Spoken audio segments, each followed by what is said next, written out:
सिहियाय मंथनेन वंदामि इच्छा करण सति सह भुवन मुठिमे बिंदरायं खामयो इच्छा कामिराय विराजो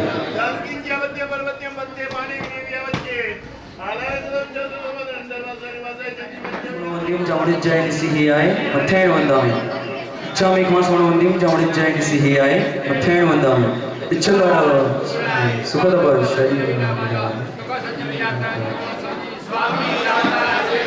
हाथ पानी न होगा इच्छा में एक मास होना वंदे में जाने जाए सिही आए मत्था एंड और नाच करो इच्छा में मास होना वंदे में जाने जाए सिही आए मत्था एंड और ना वे तू शांति रख तू ना मैं बोला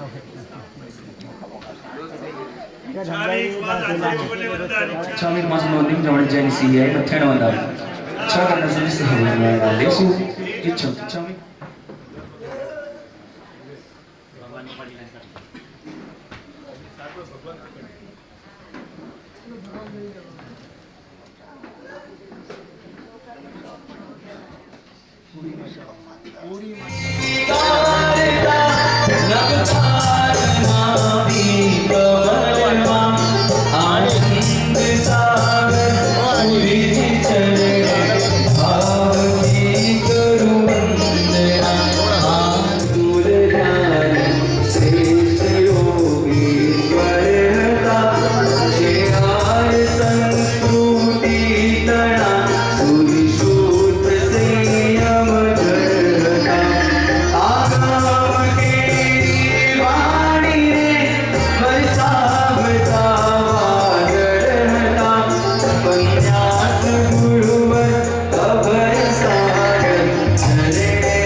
जन्म कल्याणक थયું અને એ વખતે જે ઇન્દ્ર મહારાજાએ આગળના તીર્થંકર પરમાત્માના અભિષેક કર્યા હોય એ જ ઇન્દ્ર મહારાજા શ્રવણ ભગવાન મહી પરમાત્માના જન્મ વખતે મેરુ પર્વત પર ગયા હોય અભિષેક કરતા હોય પરંતુ એ જ વખતે એને સંશય થાય આટલા નાનકડા પરમાત્માજી જન્મ્યા છે અને 1 કરોડ 60 લાખ કળશો દ્વારા અભિષેક કરશું તમે સાંભળ્યું પાછું કળશ કેવા હોય એટલે કેવા એક યોજન નું તો ખાલી નારચું હોય કદાચ ભૂલે ચૂકે એમાંનો એક કળશ જો આપણા પાલિતાણામાં આવી જાય તો બધા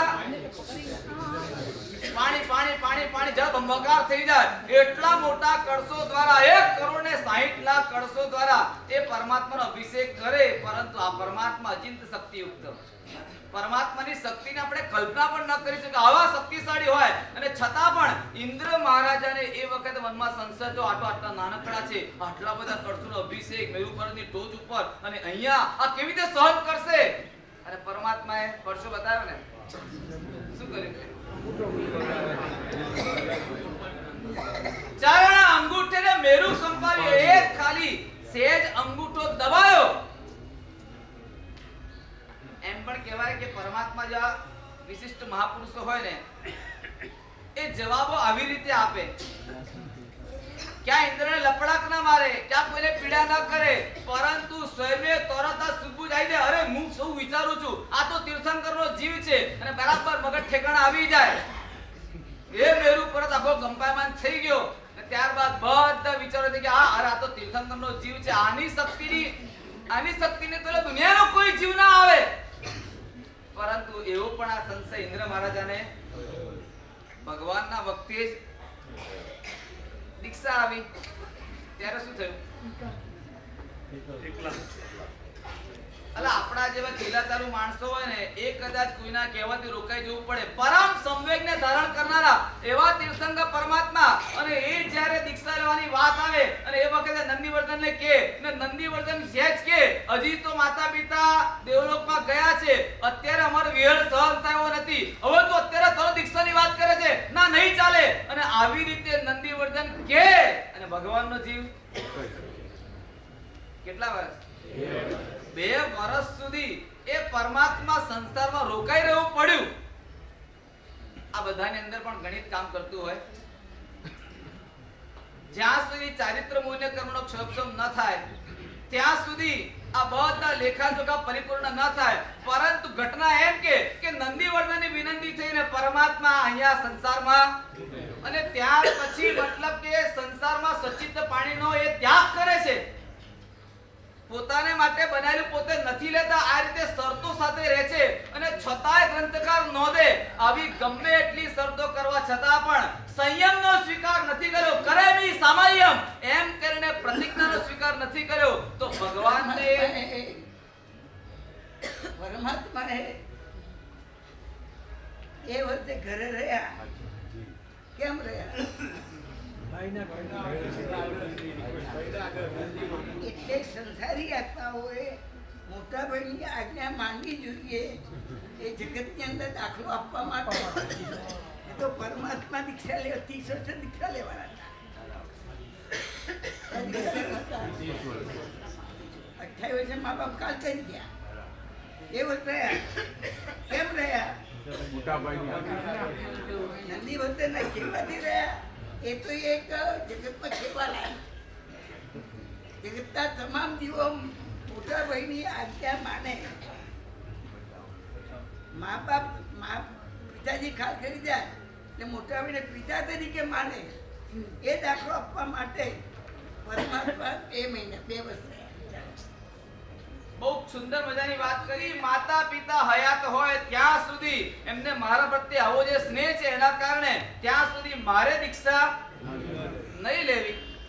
આની અંદર પણ એક સંદેશ એ બતાવે છે કે આનાથી પણ આપણે એ સંદેશ લેવાનો કે ભગવાન જેવા ભગવાન પણ એ માતા પિતા પ્રત્યેનું કેવું ઔચિત્ય દાખવે છે, અને એમ કરીને માતા પિતા પ્રત્યેની ભક્તિ એનો મેસેજ આપણે આ ઘટનામાંથી લેવાનો. પરમાત્માનું જીવન એ કર્મની સાથે ગોઠવાયેલું હોય એટલે એ તો કર્મના ગણિતને જાણતા હોય, સમજતા હોય. જ્યારે કર્મનો ક્ષોભ થાય એ તરત જ નીકળી જાય, પરંતુ એમની સાથે બનનારી ઘટનાઓ એ પણ આપણને આવા સંદેશ આપે છે. મોટા ભાઈની મહત્તા એ પણ જો આપણા સંસારમાં રીતે ગોઠવાઈ જાય ને તો પણ ઘણા બધા પ્રોબ્લેમ સોલ્વ થઈ જાય. આ પરમાત્માનું જીવન આવો સંદેશ આપે છે, અને એટલા જ માટે આ પરમાત્મા દીક્ષા લેવા માટે સંચર્યા, અને એ વખતે આટલા લોકોનો અપાર સ્નેહ છે, અને છતાં પણ આ વર્ણન સાંભળીને તો આપણને આનંદ આવે. સહસ્રહીન નયનમાલાહીન અભિનંદ માણો સહસ્રહીન નયનમાલા અભિથુવ માણો ચિચ્ચા રજ્જમ ચિચ્ચા સુવનમ ચિચ્ચા ધનમ. આ બધા શબ્દો લખ્યા, ધન સૌભાગ્ય આ બધું એ પરમાત્મા છોડીને ચાલે. હજારો આંખો એ પરમાત્માને જુએ છે, અભિનંદે છે, નિરખે છે, પરંતુ એમાંનો એક પણ વ્યક્તિ ભગવાનની સાથે નીકળતો આ બહુ મોટું ગજબનું આશ્ચર્ય. વીર એકાકી 4000 દીક્ષા દૂરે જીના પતિ આજના તારા નીકળ્યા 4000 વ્યક્તિઓ સાથે નીકળી ગયા, પરંતુ આ ભગવાન મહાવીર સ્વામી જ્યારે દીક્ષા લેવા માટે નીકળ્યા ત્યારે કોઈ સાથે મને આપણા જેવા રહેશે નહીં. तुम आगे बढ़ो हम तुम्हारे. પરમાત્મા એકલા દીક્ષા લેવા માટે નીકળ્યા અને એમાં પણ એવું થયું કે દીક્ષા લીધા પછી આપણે જોયું ને 12.5 વર્ષ સુધી ઘોરાથી ઘોર ઉપસર્ગો થયા. જગન્ય મધ્યમનો ઉત્કૃષ્ટ આવા ઘોર ઉપસર્ગો પરમાત્માએ સહન કરવાના અને ત્યારે પરમાત્માને એ કેવળનાની પ્રાપ્તિ થઈ એમ કહેવાય. આ છેલ્લા તીર્થંકર થયા, પરંતુ એમને એ કેવળના મેળતા જ્યારે દમ નીકળ્યો હોય 24 તીર્થંકરમાં સૌથી ઘોર સાધના કરી પડી હોય તો એટલે એમના દાદાનું વર્ણન આવશે 54 દિશામાં કેવળનાથ મલ્લીનાથ ભગવાન એ દિવસે કેવળનાથ આ બધા પરમાત્માને એકદમ જાણે સહજતાની રમતમાં મળી જતું હોય અને જ્યારે આ પરમાત્માને 12.5 વર્ષ ઘોર સાધના કરવી પડી. આ દીક્ષા કલ્યાણકનું આશ્ચર્ય અને ત્યારબાદ કેવળનાથ કલ્યાણક એમાં પણ એ રુજુવાલિકા નદીનો કિનારો હોય, ગોદવિકા હોય ને ત્યાં આગળ એ પરમાત્માને કેવળનાથ થાય ને ત્યાર પછી એમણે પહેલો વિહાર એકલા કરવાનો આવે. આ હજારો આ કરોડો દેવી દેવતા હોય, પરંતુ ભગવાનની સાથે કોણ સાધુ તરીકે પરમાત્મા એકલા વિહાર કરીને પહોંચે અને ત્યાં પણ પ્રથમ દેશના સણવાર આપીને પરમાત્મા નીકળી ગયા. આ પ્રથમ દેશમાં નિષ્ફળ થઈ અભાવિક પડસલા આ રીતે આશ્ચર્ય નોંધાયું અને ત્યારબાદ જ્યારે ભગવાન નિર્વાણ કલ્યાણ ગયું એ વખતે પણ એકલા તો ખરા, પરંતુ એમના પહેલા ગણધર એ પણ એ વખતે હાજર નહીં. દેવસ્થાનને પ્રતિબદ્ધ કરવા મોકલી દીધા અને આ બાજુ પરમાત્મા નિર્વાણ પામે, પ્રથમ ગણધર પણ એ વખતે હાજર નહીં. અને નિર્વાણ કલ્યાણક પણ આ રીતે પરમાત્માનું થયું. આ પાંચે પાંચ કલ્યાણક એમ સંદેશ આપે છે દુનિયાની અંદર કર્મ બાંધતા બાદ ખાસ ચેતજો.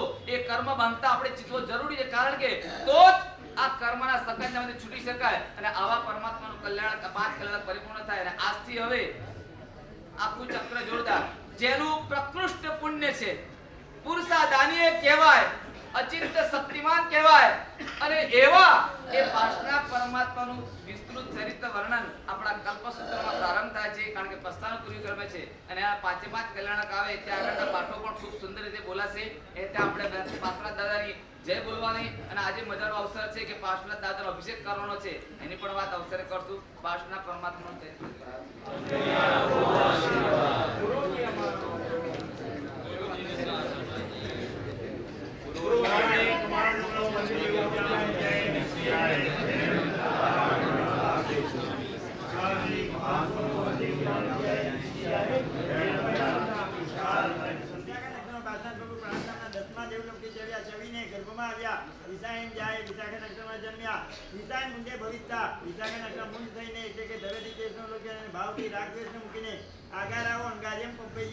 ઘરમાંથી નીકળીને સાધુપણાને પામ્યા, દીક્ષા લીધી. વિસાયણ વિશાખા નક્ષત્રના પાસનાથ પ્રભુને અનંતે અનંત વસ્તુના વિષય વાળું અથવા અવિનાશી અનુષ્કારે અનુપમ નિર્ભાગાએ કોઈ પણ વસ્તુથી કલન ન પામે તેવું નિરાવરણે સમસ્ત આવરણ સહિત રહી કસીને સગળા પર્યાય સહિત એવી સર્વ વસ્તુને જણાવનારું પરિપૂર્ણ અને સગળા અવયવોથી સંપૂર્ણ કેવળ વર્ણન દર્શન સમુત્પન્ને પ્રધાન કેવળ જ્ઞાન અને કેવળ દર્શન ઉત્પન્ન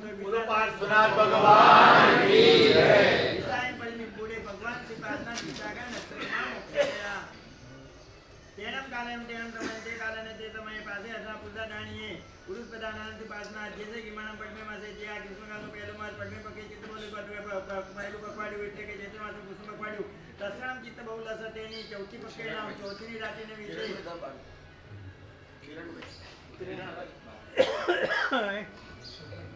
પાયણાઓ કપાવ વિષ્ણુ સાગરો વટી જાઓ 20 સાગર બંધી વાંધા દસમા પ્રાણ દેવલોક તકે અનંતરમ જયતા હાંસા વિના જીવન કરીને ગેવ જંબુદીવે આ જંબુદીવે એટલે ભારે વાસે ભારત ક્ષેત્રમાં વારાણસી નગરીએ વારાણસી નગરી વિશે આશયનસ્ત દંડો વામાય દેવીએ સત્યન રાજાની મામા દેવીની પત્રાની કુકની વિશે ઉપરોક્તા વિકાર સમયંતી કોંતે રાતીને વિશે વિષય નકતેમ જોગ મુઆગમ સાકંદમાં જન્મ આવતા આહાર વખતે દેવ સંબંધનો અનુત્યાગ કરે ભવ વખતે દેવ સંબંધી ભવનો ત્યાગ કરે શરીર વખતે દેવ સંબંધી શરીરનો ત્યાગ કરે કુચિંતી ગબતાય વખતે વામદે કુકને વિશે ગર્ભવણે ઉત્પન્ન થયા પાસેના મડા પૂજા દાની વરણની પાસના દિના વાવ ગયાનો હોતા મતી સૂત અને ઉડી ત્રણ જ્ઞાન થઈ જતા તમ જાતે આ પ્રમાણે જય સમિતિ જાણે પોતાનું દેવમાનની કેવું થવાનું હતું તે ત્યારે હું દેવમાનની ચાવી તે પ્રમાણે પાછા પ્રભુ જાણે છે જય માને તે ન જાણે કેવું છું એ પ્રમાણે ન જાણતા કારણ કે વર્તમાન કાલે અતિ સૂક્ષ્મ છે જોવે બી જાણે ચૌદો એ પ્રમાણે જાણે તેના કારણે જે વગેરે આવે કુબી નંદન રૂપાવે એમ તમ અહીં મામા જે ચૌદ સપના દેખ્યા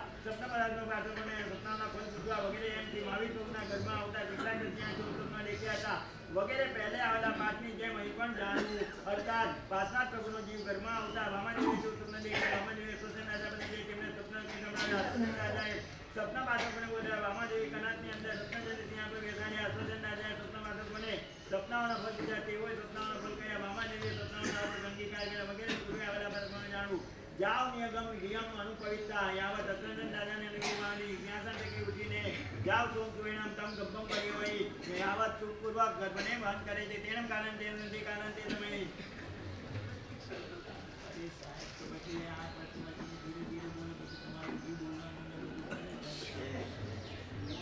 તેનમ કાલે તેનમ તમે પાસે હતા મુખદાને ગુરુના પોતાની વારંથી પ્રાર્થના જન્મ્યા વામા માતે પ્રભુને ક્યારે જન્મ આપી શકાય છે જે અમારા નૃત્યમાં ત્યાં મેળવનો બીજો માસ દચ્ચે પક્કે ત્રીજું પકવાડી પૌષવલે પૌષ માસનું કૃષ્ણ પકવાડી દસરા પૌષ બોલ દસમી પક્કે હા શેની દસમી દિને વિશે નવન માસના બહુકુળ પુનાના નવ માસ સદસ્ય ગાયત્યાનામ વેદકંઠાનામ અને 7.5 દિવસ ગયે છે તે પૂર્ણ કાળ સમયંતી મધ્યરાત્રિને વિશે વિધાન નક્ષત્રમ જોગ મોવા ગાયનામ વિધાન નક્ષત્રમાં ચંદ્રનો યોગ પ્રાપ્ત હતા આરોગ્ય આરોગ્યવાળી એટલે કે જરા પણ પીડા રહી તેવી વામાદેવી આરોગ્યમ ધારેમ કયા આરોગ્ય એટલે કે અવતા તે જેવો પુત્રને જન્મ આપ્યો સુભાષના ભગવાન કી જય જામ રહેણી જમલામ જે રાત્રિને પ્રચંડ પુણ્ય નિધાન જેમને મેરુ પર્વત ઉપર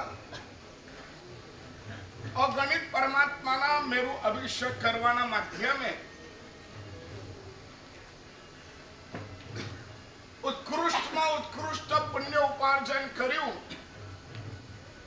અને આજે ભારતભરની અંદર એવું એક પણ દેરાસર નહીં હોય કે જે દેરાસરમાં કૃષ્ણ ભગવાન ન હોય. આજે આપણી સમક્ષ એક એવા જ પારસના દાદા પધારી રહ્યા છે જે પરમાત્મા શ્રીલંકા અને ચેન્નાઈની વચ્ચેના સમુદ્રની અંદર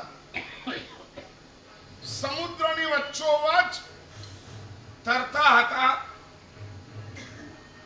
અને શંખ વગેરે લેવા માટે જનારા આત્માઓને એ પરમાત્મા મળ્યા, પરંતુ એ લોકો એવું સમજ્યા કે આ બુદ્ધ ભગવાન છે, કારણ કે મુખાકૃતિ અને પગ વગેરે એવી કન્ડિશનમાં મળે. એટલે હું આજથી 2 વર્ષ પહેલા કાંદીવલી ચાતુર્માસ ત્યારે એમના મેસેજ આવ્યા 700 ગ્રામ વજન, કેટલું 700 ગ્રામ વજનના એવા બુદ્ધ ભગવાન પાણીમાં તરે છે. મેં કીધું ફોટો મોકલ. ફોટો જોયો તો મને લાગ્યું આ બુદ્ધ ભગવાન નો હોય. આ કોણ છે? કૃષ્ણ પરમાત્મા. મેં કીધું ભાઈ લઈને આવો સાહેબ, આ બેન્ડ વસ્તુ છે અને કરોનાનો સમય છે, આવી નહીં શકે. ત્યારે પણ મેં કીધું ઠીક છે પ્રયાસ કર. અને ચેન્નઈ આયા, કોઈ ચેકિંગ ચેન્નઈ ના થયું, કોઈ ચેકિંગ બોમ્બે ના થયું, અને બીજે દિવસે 11-12 વાગે એ પરમાત્મા આપણા હાથમાં આવ્યા. અને ત્યાર પછી અત્યંત ભવ્યતાપૂર્વક પરમાત્માનો અભિષેક કર્યો.